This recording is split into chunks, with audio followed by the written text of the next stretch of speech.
Écoutez, nous souhaitons que nous répétions les mêmes choses que les jours passés, notamment le lundi passé, pour bien faire comprendre au pouvoir que nous n'allons pas céder sur cette question essentielle qui concerne donc, la modification du programme électoral tel que prévu par la loi.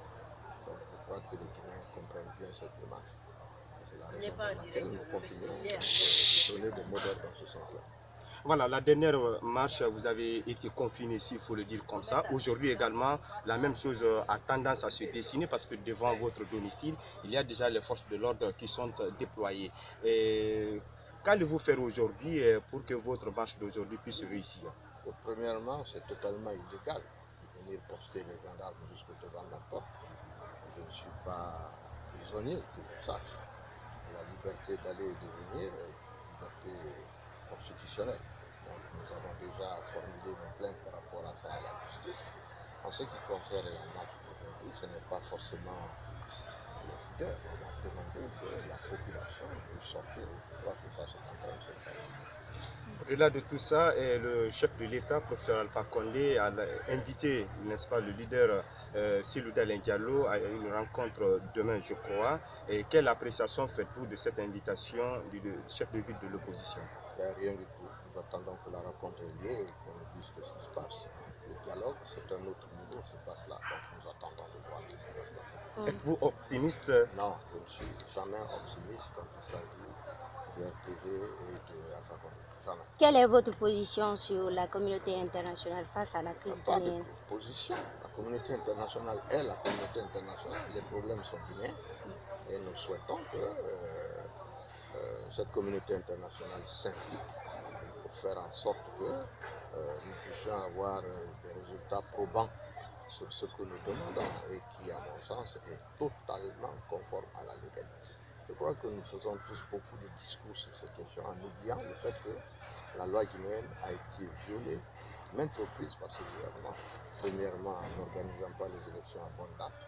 Deuxièmement, en ne demandant pas à la justice de se prononcer sur les délégations spéciales, en les prenant comme cela. Troisièmement, en ne respectant pas le délai de ces délégations spéciales qui est de 6 mois.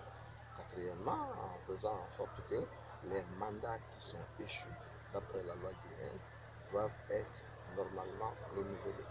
Aucune présidence, aucune CENI n'a la capacité de proroger des mandats de gens qui ont été élus ou de ne pas pouvoir organiser les élections communales depuis 2005 comme nous le voyons aujourd'hui. Donc je dis à tout point de vue, ce n'est pas un problème, un discours, ce sont les faits qui sont là, ce sont des faits légaux et qui normalement bâtissent la structure d'un État. En cas de non-satisfaction de vos revendications? Vraiment, on a nos revendications, pour le moment rien ne satisfait.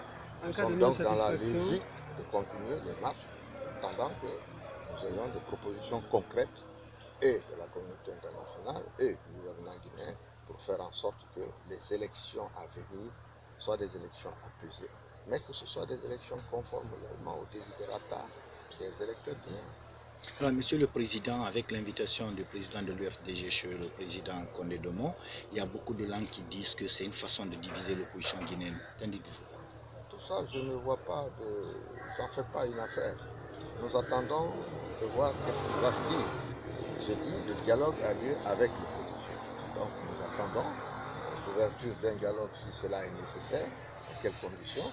Sinon, la rencontre de demain est une rencontre informelle. On sera informé de ce qui se sera dit, mais c'est surtout les actes qui vont être pris, qui vont nous rassurer sur le fait que nous allons aller à un dialogue qui nous permettra de sortir de la crise. Merci. Honorable, merci.